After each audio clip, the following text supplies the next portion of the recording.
You were never meant to hear this. The record you're about to learn from was locked away for 160 years. Sealed under military order, misfiled in archives that no clerk dared open twice.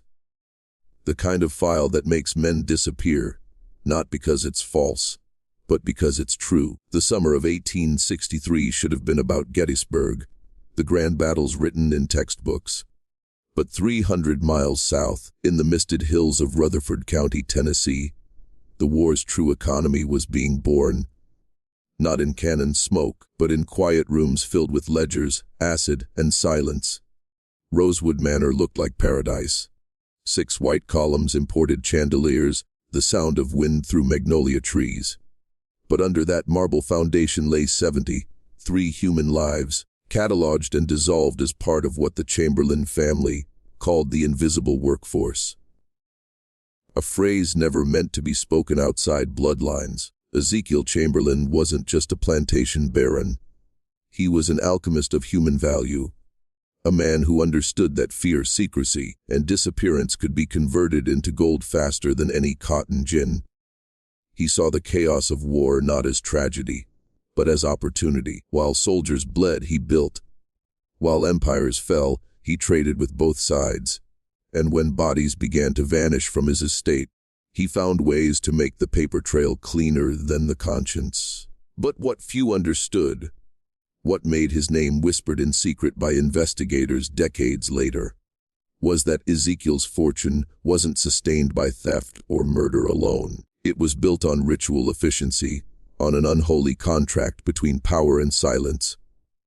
Every vanished worker wasn't just removed, they were erased intentionally, their identities chemically stripped, bones dissolved into the soil that fed the next season's crop.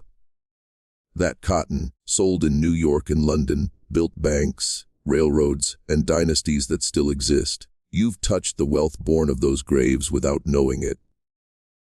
Every transaction, every note of Southern prosperity, carries a fingerprint from that plantation soil. Tonight, we're going to exhume what they buried. Not just the bones, but the architecture of deception that turned human beings into currency. This isn't a ghost story.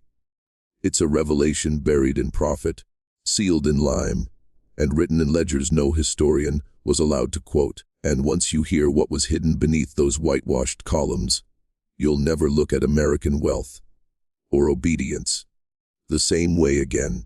It began, as all control systems do, with a promise. Ezekiel Chamberlain knew men could be broken through pain, but owned through belief. His offer was simple: $2 a day, food, and a bed. In a war-torn South, where even silver lost meaning, that sounded like salvation. Freedmen, deserters, widows, all came to Rosewood thinking they'd found refuge. They signed contracts written in elegant ink, not realizing they'd just traded time for disappearance.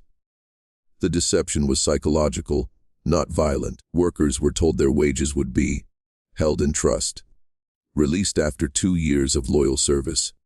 It sounded prudent, even generous, but it was a trap written in the language of patience and obedience.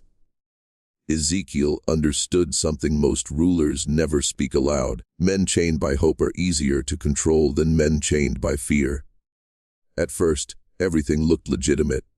Meals were served, ledgers balanced, payroll books kept immaculate by Daniel Chamberlain, the educated twin with a scholar's hand and a chemist's mind. But within those books, a second language hid in the margins, a cipher of initials and symbols marking which laborers were processed. That was their word. Not killed, not disposed, processed. At night, when the estate fell silent, strange activity began in the cotton gin outbuilding. Its windows blackened with tar, its doors barred from within. Witnesses later described the smell bitter, metallic, unforgettable. Daniel had adapted his university experiments into a method of dissolution, using quicklime and sulfur compounds to break down flesh faster than decomposition. He kept notes on reaction times, quantities, even temperature. Precision was the Chamberlain religion. Samuel, his brother, handled what Daniel could not. He supervised transfers, escorting selected workers to what they called the purification house.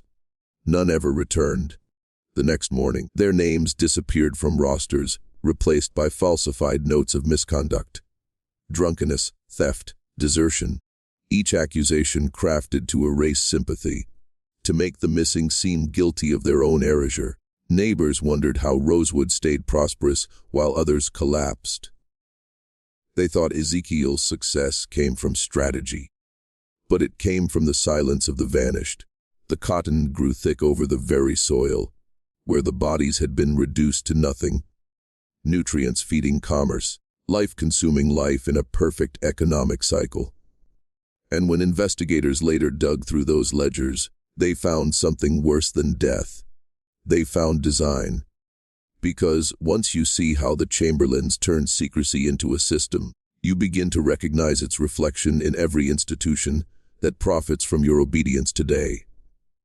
Sheriff Coleman Briggs wasn't a man easily disturbed. He had seen hangings, battlefield wounds, and the quiet aftermath of mob justice.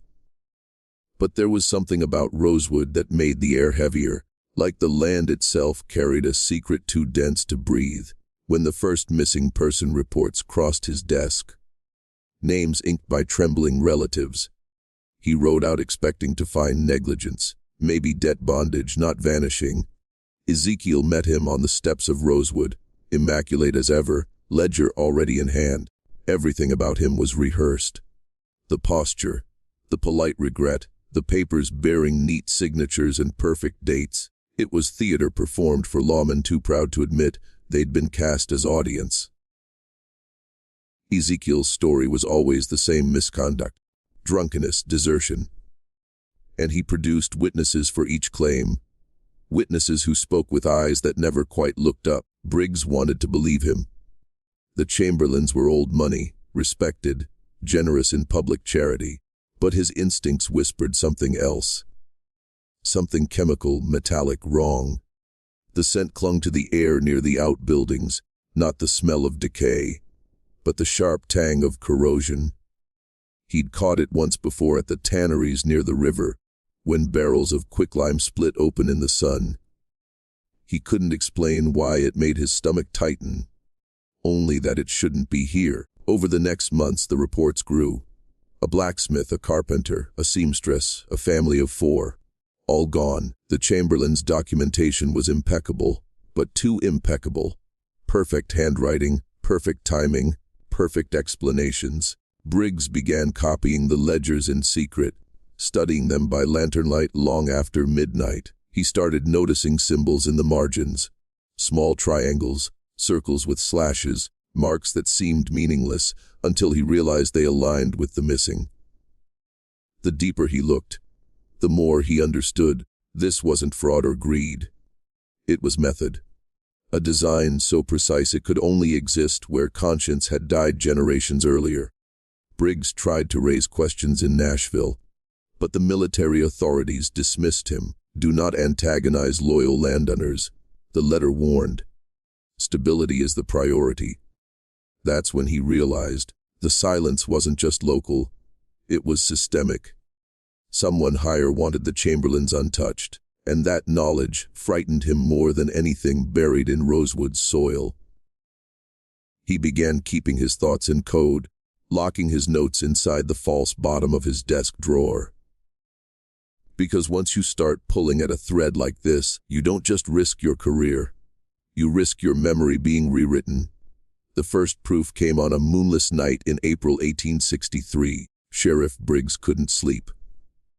The wind off Stone's River carried that same acrid smell he couldn't name, and something inside him whispered, "Go now."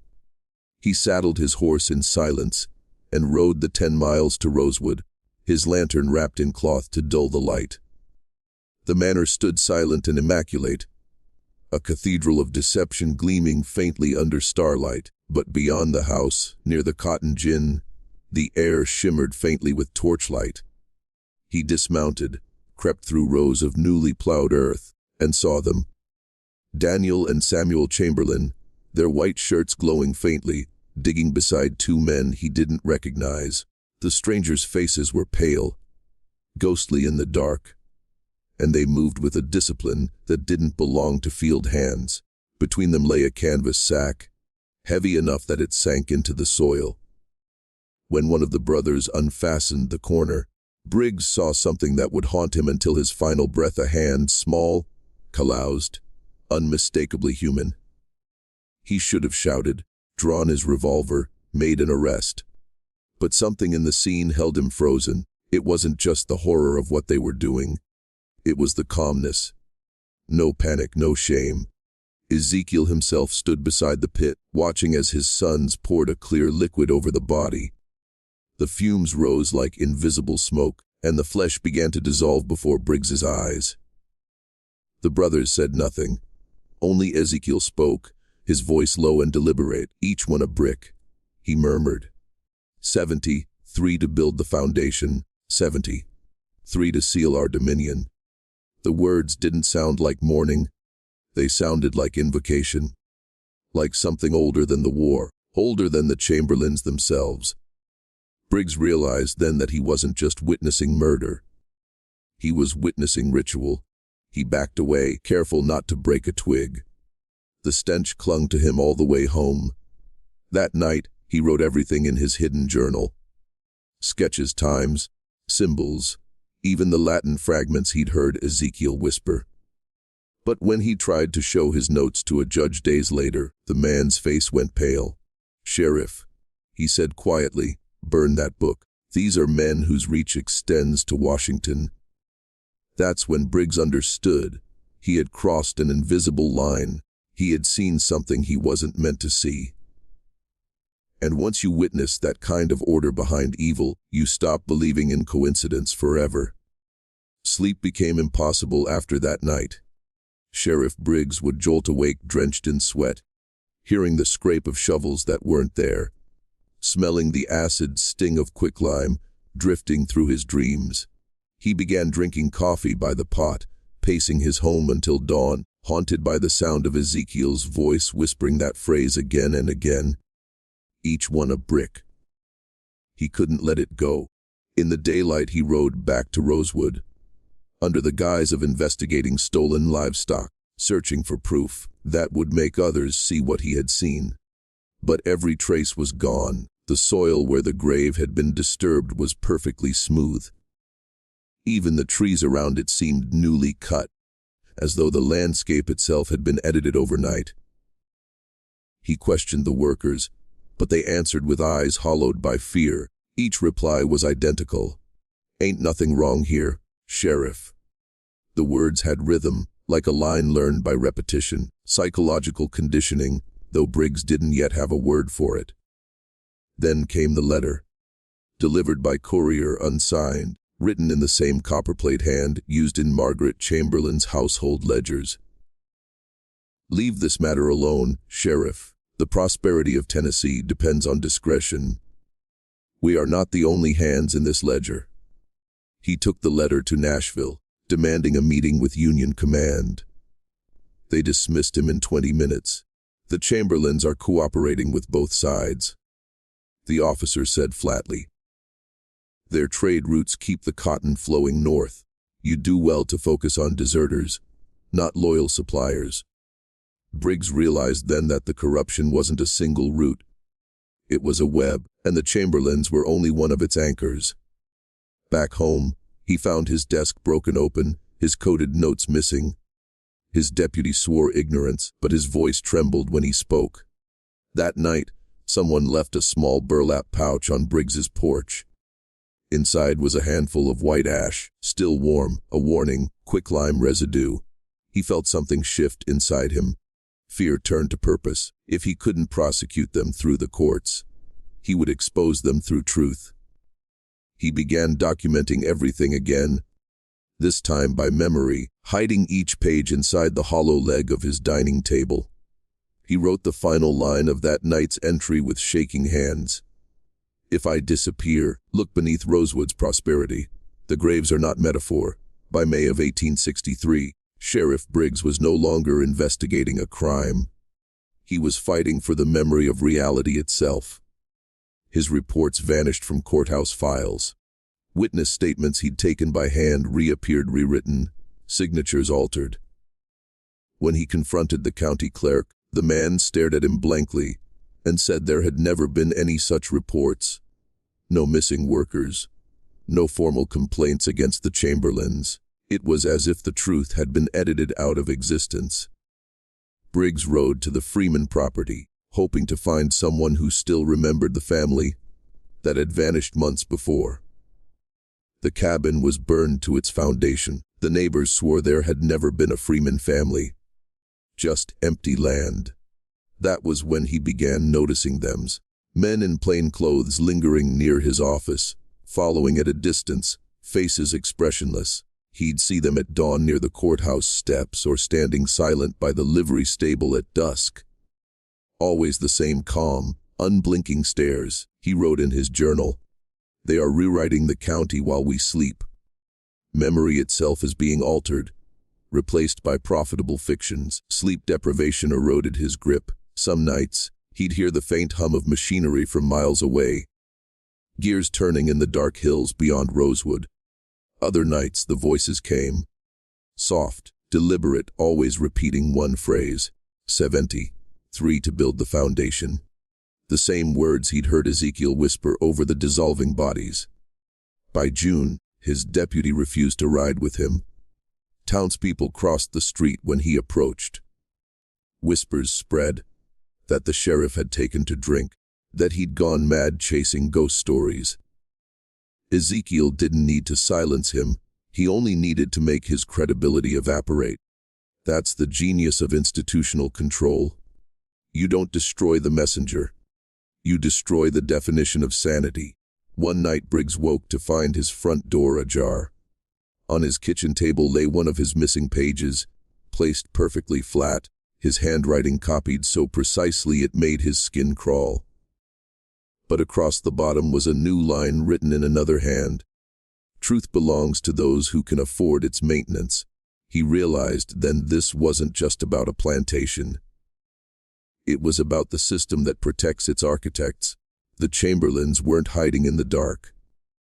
They were operating in plain sight, shielded by the same machinery that governs us now.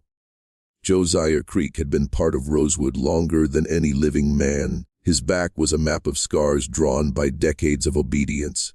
But his mind was sharp, tired, and beginning to wake. When Sheriff Briggs found him, the old overseer was sitting outside a feed shed, staring at the soil as though he could hear it breathing. Briggs approached carefully, hat in hand.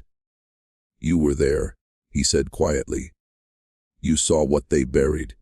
Creek didn't look up. He only replied, "Saw, Sheriff, I helped them bury it."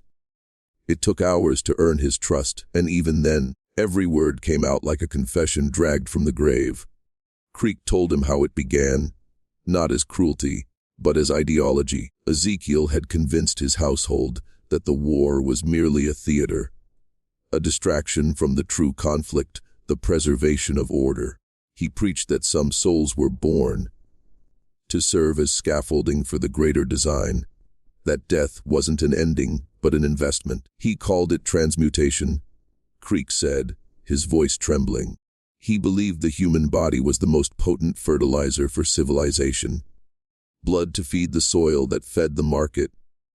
Daniel, the chemist's son, refined the process. Samuel enforced it, but Ezekiel directed it like a priest officiating a sacrament. The lime, the ledgers, the secrecy. It was never just profit. It was doctrine. Each disappearance had a purpose, each processing, a ritual act of purification. They weren't disposing of people, they were consecrating them into the earth to empower. The next yield. Creek spoke those words as if they still burned his throat. Briggs sat in silence as the overseer pulled a folded page from his coat, an old payroll list smudged with ash. At the bottom, faint but visible, was Ezekiel's handwriting. "We do not bury the dead. We plant them." That night, Briggs and Creek rode together toward the Chamberlain estate, determined to find the burial site again and uncover tangible proof. But as they approached the tree line, they saw something that stopped them cold. The cemetery torches burning bright, The family gathered, and strangers in Union uniforms standing beside them. Officers watching, nodding. Creek whispered, "It's bigger than him, he's just a steward." A Briggs gripped his revolver but lowered it slowly. For the first time, he understood Ezekiel wasn't protecting a secret. He was serving one. And the system he served was far older, far higher, and far more patient than any man. The night bled into itself as Briggs and Creek crept closer to the ceremony. The torches burned without smoke, their flames unnaturally still, casting the Chamberlains and their guests in hues of gold and bone. A clearing had been carved into the earth, marked by 7 wooden posts wrapped in strips of linen. Between them, a pit yawned, wide, circular, and impossibly symmetrical. The ground shimmered faintly, as though breathing. Ezekiel stood at the center, dressed in a coat blacker than the night, his ledger tucked beneath one arm. Around him were figures in Union blue and Confederate gray. Enemies by uniform, allies by silence. They stood shoulder to shoulder, heads bowed, the war outside suspended by something older than allegiance. Ezekiel raised his hand, and the murmuring ceased. "The harvest begins," he declared. "Not of crops, but of consequence. We return the yield of labor to the soil, and in doing so renew dominion." 2 men dragged a bound figure forward, a man Briggs recognized instantly. Deputy Waller, his deputy. His mouth was gagged, but his eyes found Briggs in the dark and widened in a plea that would never be answered. Ezekiel opened the ledger, reading aloud a passage that sounded half sermon, half contract hymn. 1 life per ledger, 1 life per ledger keeper, thus prosperity remains unbroken. The Briggs wanted to charge forward, to end him, but Creek held him back. "Don't," he whispered, "they'll take you too. Watch." The ritual unfolded with a terrible precision. The pit filled not with flame, but with light. White, pulsing, cold. The moment Waller's body was lowered into it, the torches flickered in unison, as if feeding on the act. Ezekiel traced the air with a gloved finger, writing symbols that glowed faintly before dissolving into the wind. Then, as if the world itself exhaled, the clearing went silent. The light vanished. Only the pit remained. Flat, sealed, untouched. Briggs turned to Creek, shaking. "That's not human," he whispered. Creek's reply was barely audible. "No, Sheriff, that's industry." From the manor, a bell rang once, low and resonant. The ceremony was complete. The participants dispersed quietly, returning to their carriages, their uniforms, their world of laws and letters. Briggs realized then that the Chamberlain's empire was not a crime. It was a blueprint, a prototype of how power would disguise itself for centuries to come. They rode hard through the night, cutting across the back roads toward Murfreesboro, neither man daring to speak. The air felt wrong, thicker, charged, as if sound itself might betray them. Creek's horse stumbled twice, but they didn't stop. Briggs gripped the reins until his knuckles split, replaying the ceremony again and again, in his mind the light, the chanting, the ledger glowing like a living thing. He knew now there was no appealing to the courts, no chain of command left untouched. The system he served didn't exist to protect justice. It existed to perfect obedience. At dawn, they reached the river crossing. A mist hung low, obscuring the water. Creek turned to him, face drawn. "Once we cross," he said, "you tell it. Write it down. Hide it where they can't reach." Briggs nodded, but before they could move, the bell sounded again. The same tone they'd heard at Rosewood, impossibly distant yet close enough to make their bones vibrate. Creek's horse screamed and bolted. From the fog emerged riders, 5, maybe 6, silhouettes in uniform without insignia. Their movements were slow, deliberate. Briggs fired once into the air. No reaction. He shouted a warning, but the sound seemed swallowed whole. The riders fanned out, forming a silent perimeter. "Sheriff," Creek whispered, "we ain't escaping. Not this way." He was right. The air shimmered, just as it had above the pit. The riders dismounted, revealing faces that seemed familiar. The judge, the county clerk, the merchant from town, all calm, expressionless. Ezekiel's voice came from nowhere and everywhere at once. Memory is malleable, Sheriff. Records can be burned. But belief, that is the true currency of control. Briggs tried to run. Something struck him across the temple. The world tilted, fractured, and folded into darkness. When he woke, he was back in his home. The sun was streaming through the window, the ledger gone, his revolver neatly on the table. A doctor sat beside him, smiling faintly. "You had a fever dream, Sheriff. The Chamberlains say you've been unwell. The war has taken its toll on many fine men." He wanted to scream, to protest. But outside, the church bell rang again, echoing the same tone from the clearing. In town, people were laughing, working, living. All traces of Creek, of the Freemans, of Rosewood's horrors, gone. Only one thing remained, the faint smell of quicklime, drifting through his open window. Days passed, or at least, what felt like days. Time no longer moved cleanly for Sheriff Briggs. The doctor came and went with quiet efficiency, always polite, always smiling. The townsfolk greeted him warmly again, as though nothing had happened. His badge gleamed on his desk, recently polished. His ledger books were filled with neat handwriting he didn't remember making. Every record told the same story: routine patrols, no disappearances, no unrest.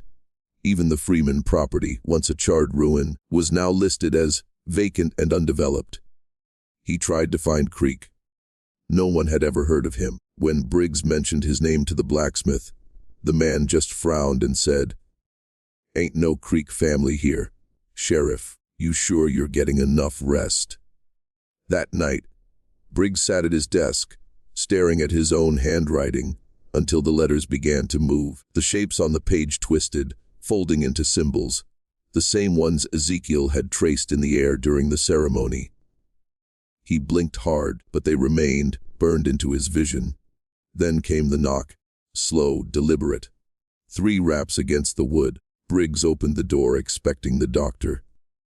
But it was Margaret Chamberlain, dressed in mourning black, though her face showed no grief. "My father sends his regards," she said softly. "He wanted me to tell you the matter has been resolved. You did your duty, Sheriff. Order has been preserved." Her tone was almost kind, and that made it worse. She placed a small parcel on the table, wrapped in cloth, a token of gratitude. When she left, Briggs waited until her carriage rolled out of earshot before unwrapping it. Inside was a quill, its shaft carved with the Chamberlain crest, and a single scrap of paper folded beneath it. On it, in Ezekiel's precise hand, were 7 words: "History remembers what we instruct it to." Something in him broke then. He tore through his house, searching for the hollow leg of the dining table. The journal was still there, intact, untouched. But when he opened it, the pages were blank. Every word he'd written, every diagram, gone. Only one line remained, faintly visible as if seared into the paper from beneath. "You looked too long into the mechanism." Outside, the bell rang again, low, steady, endless. And for the first time, Briggs understood the full reach of the Chamberlain's dominion. They hadn't silenced him. They had rewritten him. In 1911, nearly half a century after Sheriff Briggs vanished from the county records, a junior archivist named Helen Ward arrived in Murfreesboro to assist with a state preservation project. Her task was simple: catalog war-era ledgers and local administrative correspondence for the new historical society. She expected dust, boredom, and ink stains, not a mystery. 3 weeks into the project, she founded a set of documents mislabeled "Agricultural Yields, 1863. The handwriting was delicate, obsessive, and too erratic for bookkeeping. Margins filled with triangles, slashes, and half-legible Latin. At first, she thought it was the work of a deranged farmer, until she found the signature on the final page: C. Briggs, Sheriff. The more she read, the stranger it became. He spoke of disappearances, of rituals buried beneath the guise of commerce, of a family whose name appeared nowhere in official records. Each entry was dated precisely, Every event cross-referenced with Rosewood Estate. Yet when she checked the maps, no such property existed. The plot numbers skipped, as if a single square mile of land had been erased from Tennessee itself. When she brought the ledger to her supervisor, he frowned. Best not to dwell on that, he advised. Old rumors. The Chamberlain Trust funds half this project. He smiled, but his tone was final. The next morning, the ledger was gone from her desk. Helen began her own quiet search. The county archives yielded nothing, but at the courthouse she discovered a sealed envelope wedged behind a drawer. Addressed in the same copperplate hand Briggs had described decades earlier. Inside was a single scrap of paper. Truth belongs to those who can afford its maintenance. That night, she dreamt of quicklime and torches, of a bell that tolled without sound. She awoke to find fine white dust on her windowsill, like powdered stone. The next day, she resigned from the Historical Society and disappeared from state records within the year.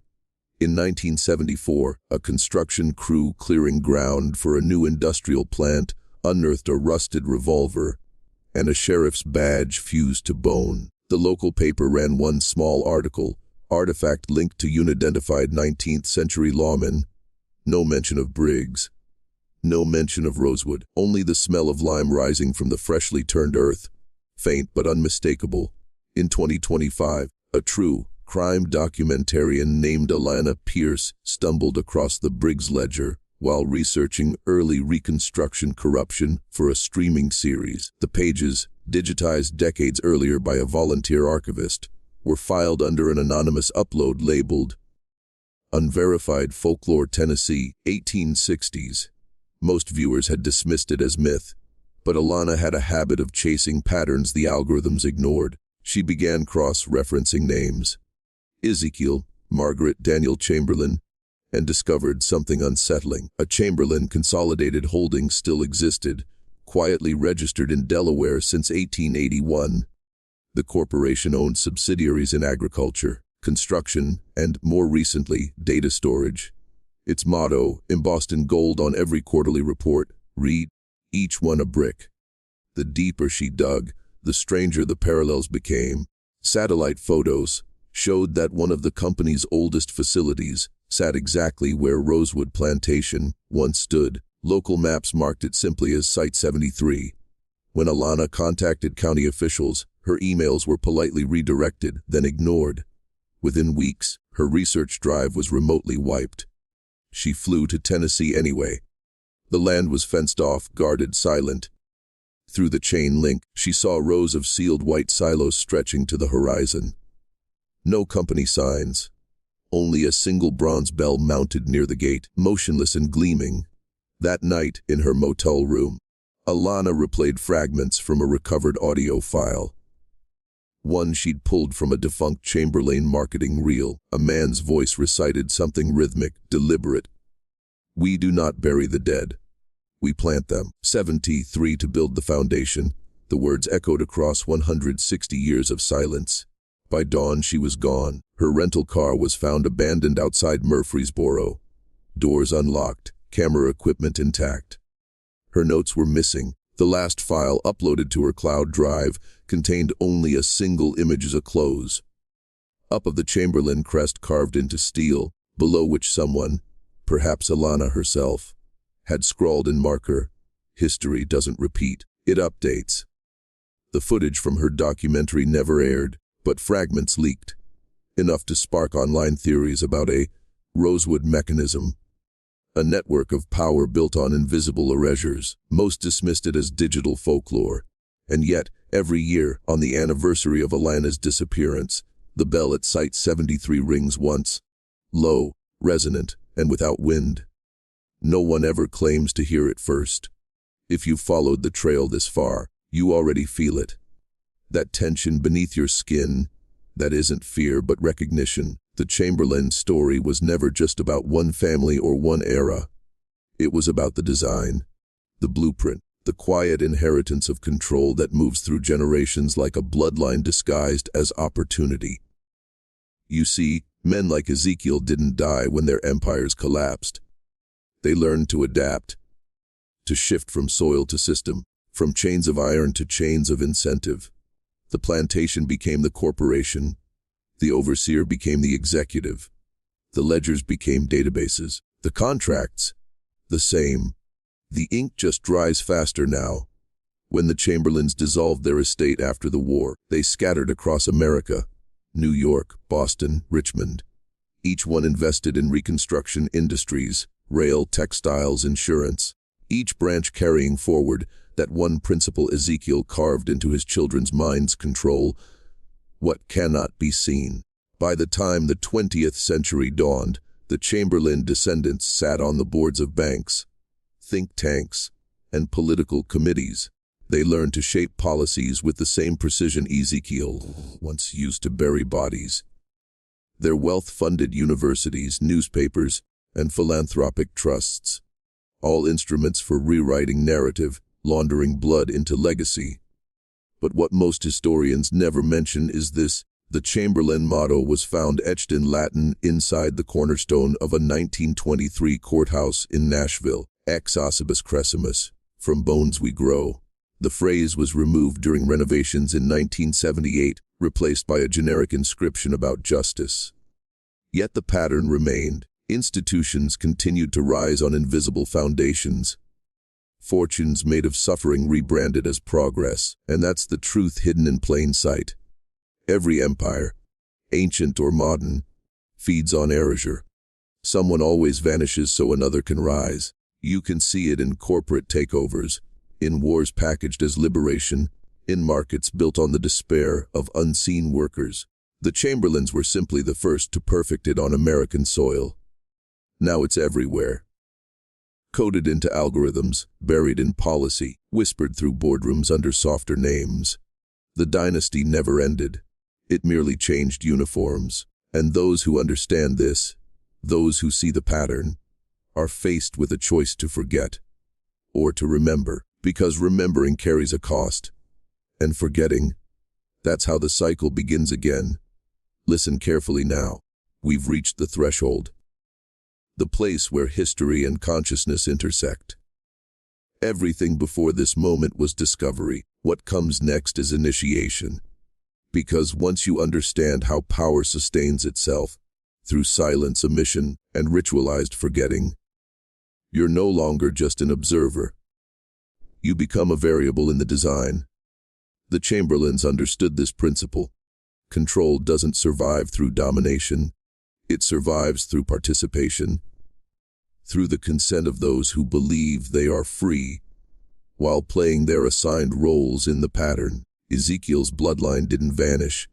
It diluted into institutions, policies, and digital systems that reward obedience dressed as ambition. They no longer need to bury bodies in quicklime.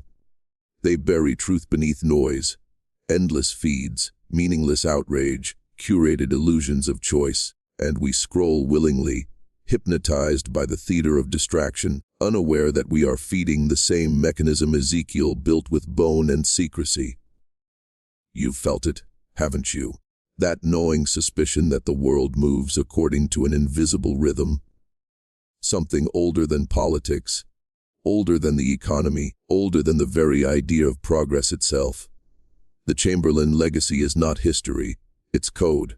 Every transaction, every data point, every algorithmic decision replicates the same energy that powered Rosewood Manor. The conversion of human life into measurable value. The cotton fields became server farms. The overseer's whip became the metric, and the ledger became the algorithm. The same logic governs them all. Extract, obscure, repeat, but knowledge is corrosion. The moment you name the pattern, you weaken its spell. So here's where the initiation begins. In the comments, type the phrase, "We do not bury, we awaken" twice. Once for the past, once for the present. It's more than engagement, it's declaration. You're affirming that you see through the illusion, that you will not be lulled into the comfort of forgetting. Those who write it join a lineage of the aware, men who refuse sedation, who choose clarity over comfort, even when the truth burns. This isn't superstition. It's reclamation. You're taking back the narrative, fracturing the lineage of silence that began in 1863 beneath Tennessee soil. Because the Chamberlain Dynasty thrived on one principle, that no one would ever speak their true name again. Now, you just did. Now that you've spoken the words, you've crossed the veil. You've stepped into the domain where history breathes, beneath the surface of everything you thought was real.